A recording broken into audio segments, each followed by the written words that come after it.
Hello and welcome to my workshop, No Bodhran Required. Basically, it's going to go through the fundamentals of playing the bodhran without a bodhran. I'm going to start by having a bodhran to show you how we can get to not having a bodhran. So in my right hand, if you're left-handed, you would be holding it in your left hand. Right hand is your beater hand. Left hand is the one that holds the bodhran. So we play like that. But if I lose the stick, I'm now left with just my hand. So I can now use the back of my hand to play the bodhran. Nice and easy. If you look carefully there, you can see my hand is on the back of the bodhran's skin. Sitting there, there we go. Hand on the back of the bodhran's skin. So if I take my bodhran away, I'm now left with my hand sitting there like that, and the back of my hand here, so I can actually play just using my hands. And that's what we're going to be looking at today, how to use our hands so we can knock out some rhythms and start with the basics and start right back at the beginning. The beginning is literally a loose arm, a relaxed arm. Right arm if you're right-handed, left arm if you're left-handed. So we've got our right arm, keep it nice and relaxed, and the first thing we want to do is keep the upper arm sort of vertical to the body. Just nice and loose, just hanging there, and then bring the forearm up so it makes a nice right angle, like that, nice right angle. So that's the playing position that we're going to have, nice and relaxed. Now all I want you to do is place your palm of the hand so it's facing up. There you go, palm of the hand up, and now just twist it round so palm of the hand is down. Then palm of the hand up, palm of the hand down, and just do that rotation movement. So all you're using is the forearm. There we go. And now just loosen the fingers, and you should be fine. You can just do that, like waving goodbye, but we're doing that. There we go. Now all I want you to do now is get your fingers and just hold them together so they're nice together, and still do the same thing, but bend the fingers so they're pointing at 90 degrees, and we can do that. Now imagine we're still rotating the arm, but imagine you've got a bit of chewing gum stuck to the end of the finger and you want to flick it off. So use the rotation of the arm. I'm not doing that.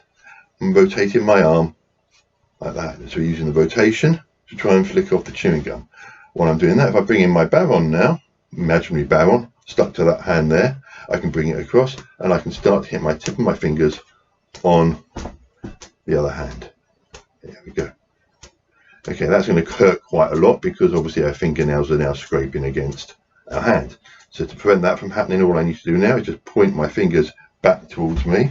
So there you go, my fingers come round and back towards me like that. So now I've got the back of the hand facing the front of that hand, and I can now do that. There we go. So now we've got the beat going.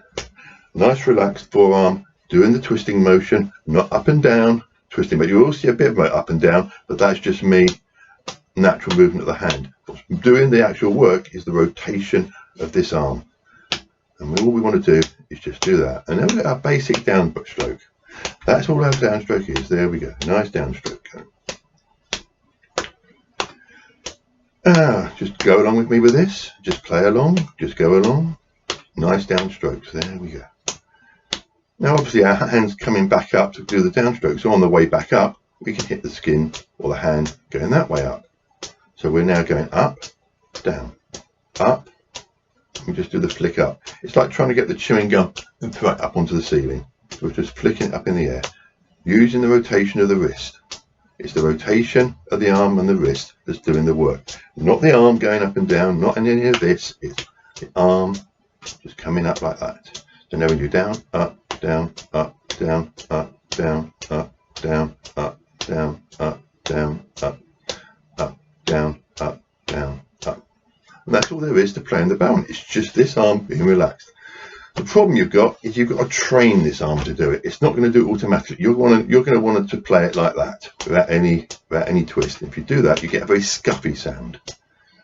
If you want the beating sound, you've got to use the wrist to flick the hand at it.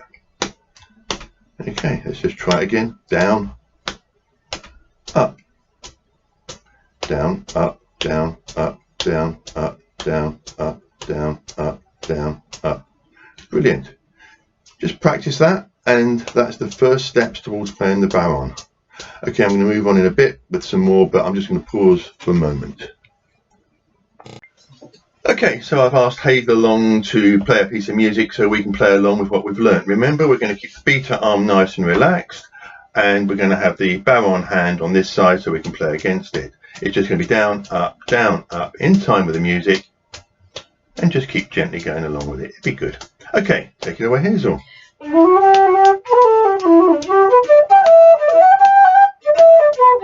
Up, down, up. If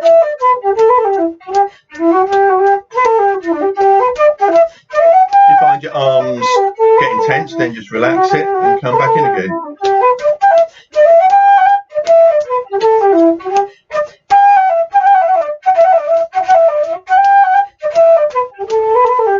Down, up, down, up.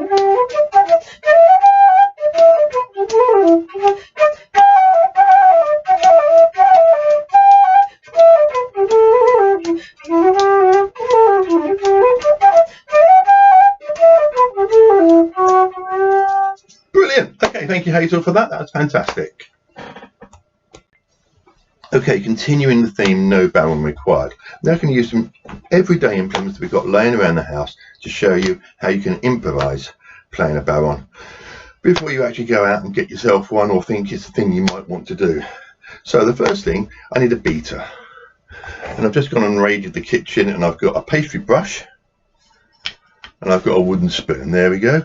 Both of them could be used as an improvised beater quite handily. So now I've got that, I need to know how to hold it. Now we hold the beater quite happily by holding it as though like a pencil, like we're going to write with it at the bottom there, and just drop it down so we're holding somewhere in the middle of the stick or the beater like a pencil.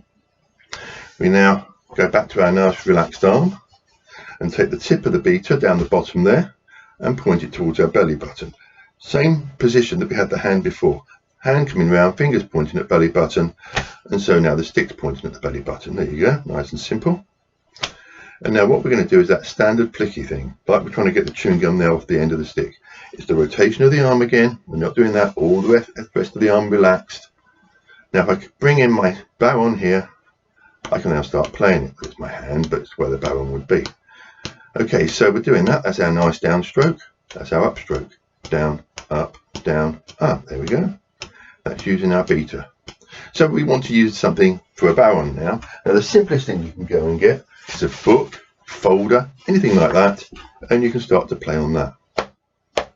So we're just holding it with our hand like that, and just using the front of the book or folder to play. Simple improvisation, but you've now been able to play and get the hang of doing the upstrokes and the downstrokes. Yeah. Down, up, down, up, down, up. There you go. That's a little bit of me being fancy, but all you need to do at the moment is down and up. Simple. You're training that arm to play the baron. Now, if you want to progress from a book, you can move on to a cardboard box. There we go. Now that's what I learned on for about the first 9 months of my playing. I had a cardboard box. I didn't bother getting a baron. Nice cheap cardboard box. Basically you clamp the side of the box, which would be the baron, against your chest cage using your arm, and the hand is at the back to hold it in place. And now we've got our down and up again. Downs, beats, up beats, down, up, down, up, down, up, down, up, down, up, down, up, down, up. As I said, baron playing without a baron. And you can do this, and you can do this for months on end. Just developing your skills, getting a bit faster, building it up,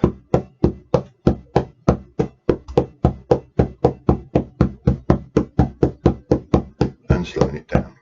Just playing up and down strokes, and that's all there is to the initial part of baron playing. It's training this arm to go up and down. If you hold it rigid, you get that scraping noise. If there's any tension in the arm, you get a scraping noise like that. If you want the beating sound, you've got to use your wrist to do it. The looseness.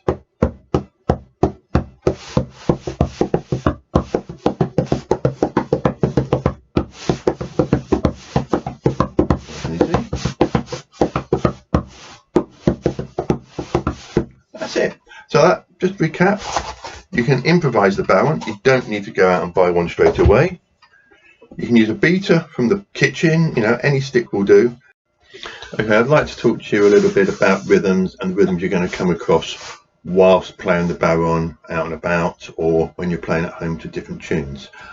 There's basically two sorts of rhythms that you're going to initially come across. There's 4/4 and there's 6/8. We'll deal with 6/8 in a minute, but 4/4 sort of covers reels, hornpipes, marches, even polkas. Polkas are in 2/4, but you can still get away with playing 4/4 on the baron. It's not too much of a difference. And all those are basically, you've got 4 beats, which is your 1, 2, 3, 4. Okay, so if we're playing 1, 2, 3, 4, we could play a loud 1 followed by 2, 3, 4 quiet. So you get a,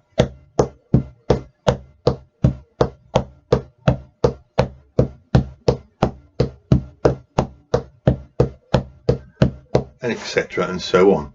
Or you could do 1, 2, 3, 4, 1, 2, 3, 4, 1, 2, 3, 4. Or you could do 1, 2, 3, 4, 1, 2. You can just emphasize any beat you like, and it just changes that rhythm slightly. But all we're doing there is 1, 2, 3, 4, 1, 2, 3, 4, 1, 2, 3, 4. Just get used to doing that, and you can join in with most tunes that are in the 4/4 time. And that's all we've been doing so far, is really concentrating on that beat all the way in the workshop up to this point. Now we really need to move on to the 6/8 time. That's jigs. And the problem with it is it's in sets of 3, and the emphasis is on 1 and 4. So if we just concentrate on the 1 and the 4, if we do 1 and then got 2, 3, 4, we're down the bottom here to put another emphasis in. So we've got to do an emphasis on the upstroke. 2, 3, down, 2, 3, up, 2, 3, down, 2, 3.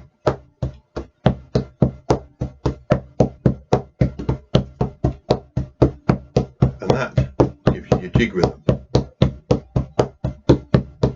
Now, a lot of you are going to probably find that difficult to start with if you're brand new to playing the baron. Getting that up beat strong is always it's the thing that comes in time. It takes a little while to get there.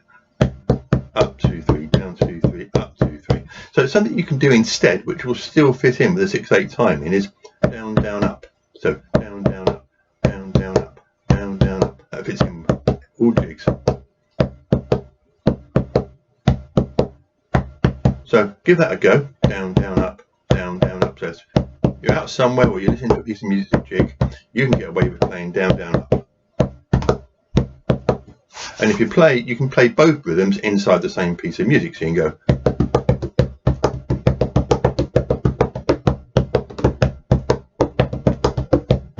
So you've got down, down, up, and the other more complex rhythm both in at the same point there. But for you to start with on a jig, I would suggest it's down, down, up, down, down, up, and then constantly get into down, down, up, down, up, down, up, down, up, down, up. Those are the strokes I'm emphasizing to get the rhythm in with the jig. It comes in time and you take a lot of practice to get there. Okay, so I hope that gives you a little bit of information about the two different sorts of rhythms you're going to come across. You'll find a hornpipe is a lot slower, but reels tend to be fast, and if you get into sort of Scottish reels, they can get even faster. So just listen to the rhythm that you're dealing with, and if you've got the music around, have a look in the top left hand corner. You'll either see 4/4, 2/4 or 6/8. If it's 4/4 or 2/4, you know it's going to be 2, 3, 4, 1, 2, 3, 4. If it's got 6/8, then it's going to be or down, down, up, down, down, up, down, down, up. Either of those two rhythms for the 6/8.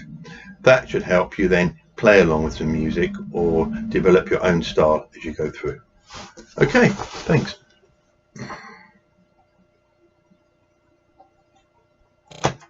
And finally, I just want to have a little word about playing the baron before I disappear.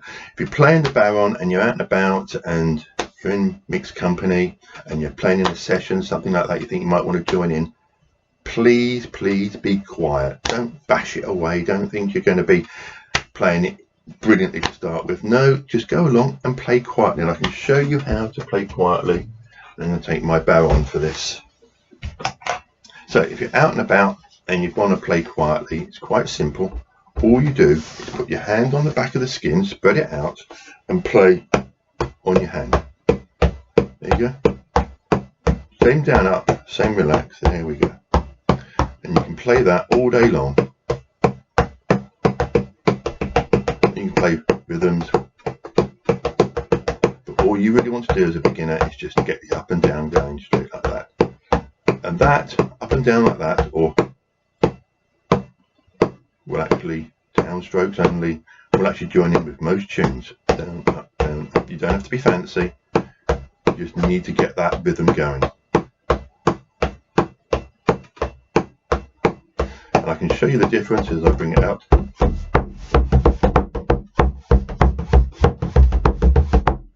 Goes loud. We don't want loud, we want to be quiet. Okay, thanks for listening. My name's Rob. If you want to get in touch with me, my email is bodhran, that's Bodhran, B-O-D-H-R-A-N, rob@gmail.com. If you want to get in contact, give us a shout. Otherwise, look forward to seeing you at Towsy next year and see you around Towsy. Many thanks. Bye.